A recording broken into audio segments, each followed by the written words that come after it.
Rebellion isn't for the sane. Andor, episodes 4 through 6. I know I'm a little late to this, but give me a break. 5 million things are coming out, and I'm trying to get ahead of things because I've got some major projects and also a stretch that I'm actually going to try and take a vacation next month, and I have to be ahead before I can do that. So, I'm getting to this stuff as best as I can. But in any case, so this is our second block of 4 episodes, and it's escalating nicely. I'm appreciating the emphasis in this case of the skullduggery and the fact that it's on both sides, that we have various rebel factions. You know, the sort of main one that Luthen is building as sort of the central one, but also, you know, what's happening on Gorman, and we get Saw Gerrera introduced. I'm definitely going to talk about him some more. But, you know, all these various factions and the ways in which they go about things, the way they try to acquire information, the way that information may be tainted, and how the Empire is running its own counterintelligence with fake information or misleading information or otherwise planting things, as you know, the rebellion is also, you know, planting things and bugging things. The counterintelligence nature of it, I'm really enjoying.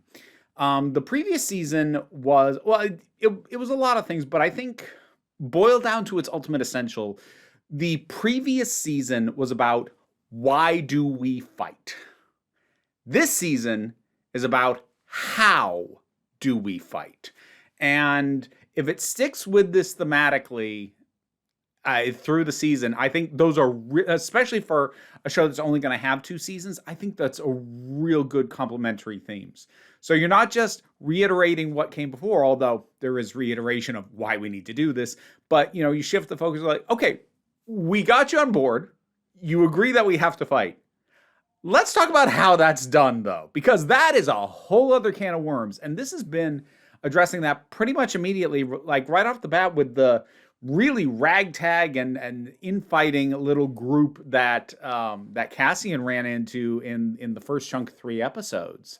So now we've got you know, the group at Gorman, which are described as enthusiastic but impatient, because they probably should have started taking a real hard stance against the Empire before, but now that they haven't, they realize how bad it's gotten. They don't want to wait and actually properly build this. They are rushing and they are being reckless, as is evidenced by, amongst other things, the fact that they have in fact basically accepted an Imperial spy, not fully into their ranks, but in amongst them. So, you know, this emphasis on, you know, the different approaches and why there's no perfect way. You know, we look at what Luthen's doing, and he's being very measured and he's being very careful, as is Mon Mothma, but you do also have to wonder, how much is he getting done? You know, one of the things he points out when he and his assistant, whose name I forget, I'm sorry, bad with names, realize, you know, that their bug device for, what was it, Skulden. I remember that name for some damn reason. I think it's because it's just an inherently skeevy sounding name, which is good for that character. But they realize they have to get that out, or they're gonna get caught. And Luthen goes off like, how much did we actually gain from that? Like, we got drips and drabs and like nothing we can actually use. And even his interaction with his own spy, you know, in the who's a little bit higher up within the Empire, you know, he gets little pieces, but not enough to actually do much with. And yes, he's being patient, but he's not doing a lot. But at the same time, like, there is a reason. He wants his moves to be meaningful and to really have impact. And rushing can completely undermine everything, but also it's very understandable that people are pushing for harsh action now. So I like that the show, if not validating every approach, is at least giving you a reason to understand why a lot of these approaches end up happening, even if some or most of them have some degree of drawback. And then there's Saw Gerrera. I'm so glad he's in this, because I liked him in Rogue One, but I remember thinking, I really want to spend more time with this character. And this, Like, first of all, I've always liked Forrest Whitaker. I first saw Forrest Whitaker when I was a kid because my mother had a VHS copy of Good Morning Vietnam. That was the first thing I ever saw him in.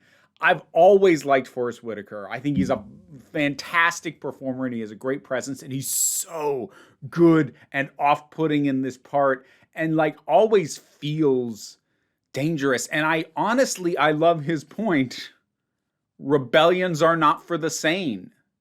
The things that they are doing aren't the actions of people who have a stronger sense of self-preservation, who are going to look at things and try and come up with the most logical and rational way to proceed. That's not how he's doing this. That's never going to be how he's doing this. And again, it doesn't necessarily validate it as the better way to do it, but I like that it's also not automatically condemned. Really, the only approach that's been flat out condemned was the little infighting group that Cassian ran into in the first chunk of episodes. But other than that, pretty much every approach to how do we fight, the Empire has at least some validity and isn't being completely condemned, even if there are issues with it. And I just find Saw Gerrera to be a fascinating character. And like just to hear him talk, for a while about having to mine this stuff. And I love the whole idea of this fuel that they need, but is so volatile it could explode at basically the drop of a pin. It's like the whole premise is great, and the steps that he takes in getting rid of his guy who was being trained to know how to do this thing. This is a spy, which I think the other guy who was training him so that he could leave, I think he knows he's never going to be allowed to leave. But this might be where he can do the most good or the most damage. I suppose it depends on your perspective on that. And it's also possible that they're the same thing. Also, just really lovely, lovely catharsis for Bix and for Cassian. Taking out, I forget the guy's name, but the Dr. Gorsh or whatever it was, just to, yeah. It was actually, the most cathartic part of that for me wasn't her sticking him in the chair. It wasn't her shooting a guard on the way out. It was Cassian linking up with her at the end. Because that was the moment that I realized, she didn't just go rogue and like take on a mission of revenge that's this may or may not circle back and bite them in the butt, but like she's not just going on a mission of revenge for a completely selfish reason. She has his backing. She needs to know this guy is not out there anymore if she's ever going to be able to move forward. And also just the sense of justice, but to know that she's not alone. She didn't have to break rank to get what get what she needed might be an overstatement, but to get what she felt she needed the most right now, the fact that he was by her side, that was the real proper catharsis at the end of that. I love that. Last episode in general is really good, and I really love the parallel tensions of the raid of the weapons going on Gorman at the same time as just trying to get this freaking listening device out. Like the tension on that was really good. That having been said, I think about the one moment that I don't want to say I dislike it, but something about it was mishandled. It didn't land quite right. Is Cinta getting taken out during that raid of for the weapons? It felt contrived. It felt contrived in a show that has done a pretty good job at really making things feel like organic results of things.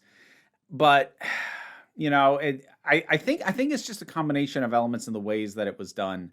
Something about the combination of having her making out with, I forget the other character's name, again, bad with names. The two of them making out, and like that, they might as well have had her say she was only 2 weeks away from retirement at that point. So there's that. And then it's the guy who was very specifically told nobody takes weapons except us, who had a weapon. And then he, fires off a shot while confronting somebody who probably would have been on his side had he been aware of what was going on. And it just happens to kill her. It felt very hand of the author. It felt, I could practically feel like I saw the author's hand nudge Cinta into position so that she could get hit by this random blast that goes off. Yeah, it did. I'm sure there are probably a lot of small things that could have been done to make it land better, but yeah, and again, I don't even think it's a problem of like, how dare you kill that character? Like, this is a prequel to Rogue One, which is a story where basically everybody dies, and presumably pretty much anybody who we see in this who is not in that is probably also going to be dead by the end of this. So it's not that I expect these characters to live. That's not the expectation that I have, but at the same time, something about it just felt artificial, tacked on even. It just didn't land quite right. And I think it's down to execution, not concept. I don't think there's a problem with killing Cinta. It's just something about the way it was done didn't quite sit properly with me. I think that's about my only complaint, though.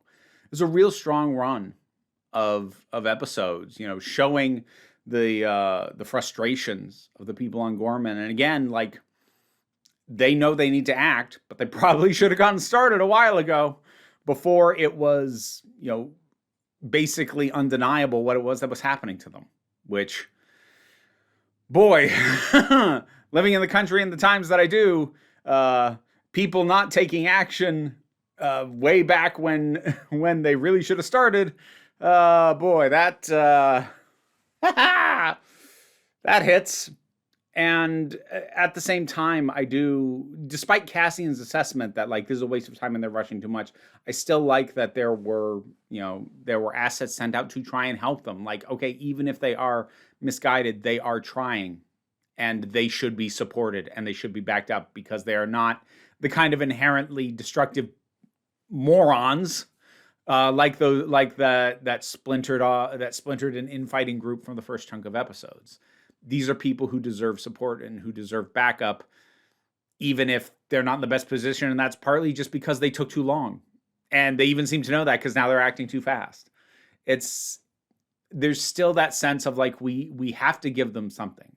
We have to help them as best as we can, even if the way they have gone about this up to this point, the way they're planning to go about it going forward, isn't how we would. We have the same goal. And they should not just be left to basically accomplish nothing because they don't have, access to our know-how and our skill. We can give them that. I like it. There's that underlying sense of finding the people fighting for what you're fighting for, and knowing that you need to help each other, even if the exact methods being used are something that you clash on. The more that we infight, which was the essence of that group in the first chunk, nothing gets done. Nothing gets done, and we only harm ourselves. So waiting for the perfect allies who will do it exactly the way that you think it should be done doesn't help. Which is, it kind of feels like that was what Cassian was doing a little bit, whereas Luthen seemed to recognize, like, no, they need help and we're going to help. Are we going to put the full force of everything we have behind them? No, of course not. Are we going to give them something so that they have a better chance? Yeah, they need that, and we can give it, and we're gonna. And without making like a big speech out of it too, they just do it. This is one of those shows that I find myself liking more. Not only the more I think about it, when I sit down to talk about it, I'm like, my brain starts just making more and more connections. Like, oh, and like that thematically links to that and ties back to that. I'm like, oh, this show's so good. This show's so good. And it is such a relief. I am coming off a stretch of follow-ups and second seasons to stuff that I loved that isn't as good. Arcane season 2 was not as good.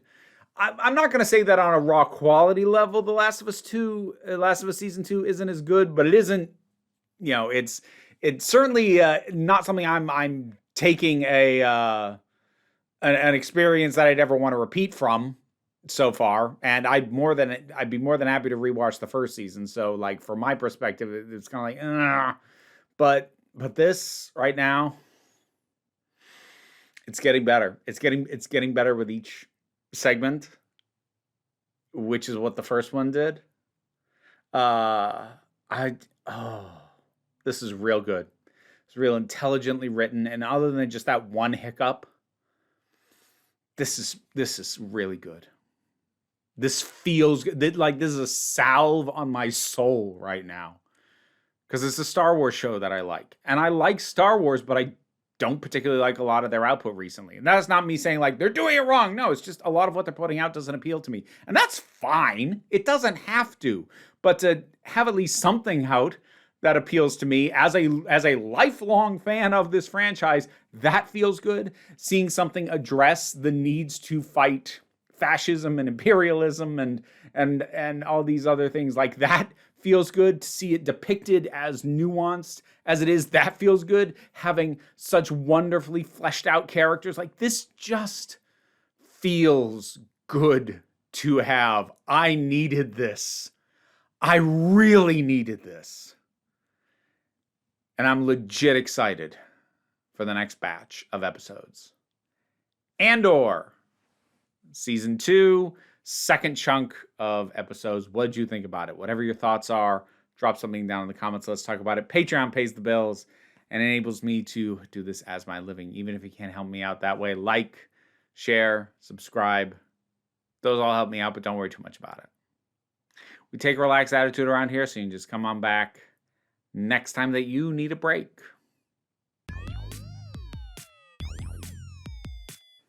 And now to thank my highest supporting patrons: Robin Moore, Goddess Elida, Zubin Lotfulla, Welsh Wrestling Geeks, Oliver B., Melissa Pedersen, Movie Turtle, Melinda Walters, Auntie Kate 808, Andre, Becky Sparks, Claire Wright, Tracy Scrabbit, Angry Casperl, Dave Hall, Quite Bearish, Rosalind Bennett, Toku Bluhuvian, Adam RDL Taylor, Pal Barabajagal, Mary Mello, Mira G, Sir Didymus is my favorite. I've never screwed that one up before.